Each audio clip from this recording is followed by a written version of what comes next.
ఈరోజు మనము పీవీఎస్కే కుకింగ్లో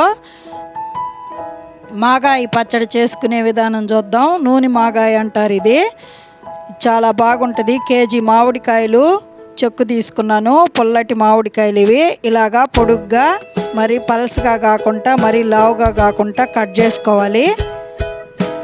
ఇలాగా కట్ చేసుకోవాలి. ఇది చాలా రుచిగా ఉంటుంది. 1 సంవత్సరం పాటు నిల్వ ఉంటుంది. ఇప్పుడు నేను 1 కేజీయే చేస్తున్నాను. మీకు చూపిద్దామని. మామూలుగా 4 కిలోలు అటు చేసి పెట్టుకుంటాము. ఈ ఎండలో పెట్టాలి.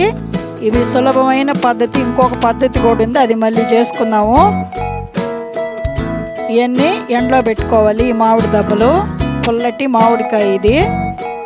ఇలాగ అయిపోతాయి. సాయంత్రానికి డ్రై లాగా అయిపోతాయి, చెమ్మ లేకుండా. ఇప్పుడు ఒక తెల్ల గడ్డని కచ్చా పచ్చాగా నలగొట్టి పెట్టుకున్నాను. ఆవాలు, ఉప్పు ఎండబెట్టి మిక్సీ వేసి పెట్టుకున్నాను. పసుపు పొడి, మిరప్పొడి అన్నీ తీసుకున్నాను. నూనె కాసి పెట్టుకోవాలి. నూనె 200 గ్రాముల దాకా ఉంటుంది నూనె ఇది. మెంతిపిండి ఇప్పుడు ఒక డీసులో వేసుకున్నాను.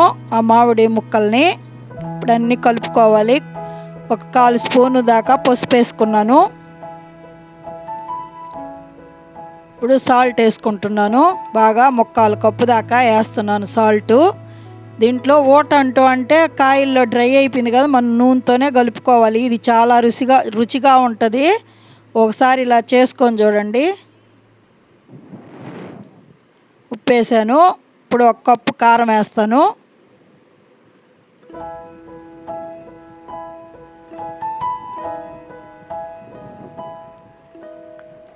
అరకప్పు ఆవపిండి వేస్తున్నాను.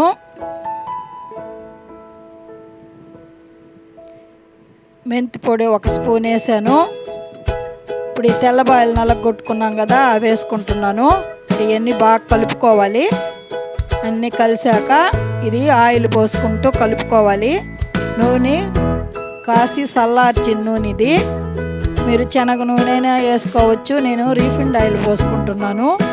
నువ్వుల నూనె వేసుకోవచ్చు, శనగ నూనె వేసుకోవచ్చు. కొంచెమే కాబట్టి రీఫైండ్ ఆయిల్ వేసుకుంటున్నాను. నిల్వ ఉండాలంటే శనగ నూనె బాగుంటుంది.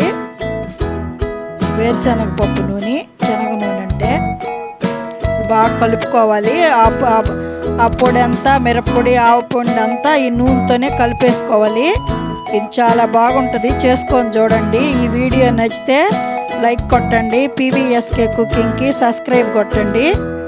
ఆయిల్ అంతా సరిపోద్ది. ఆయిల్తోనే బాగా కలుపుకోవాలి.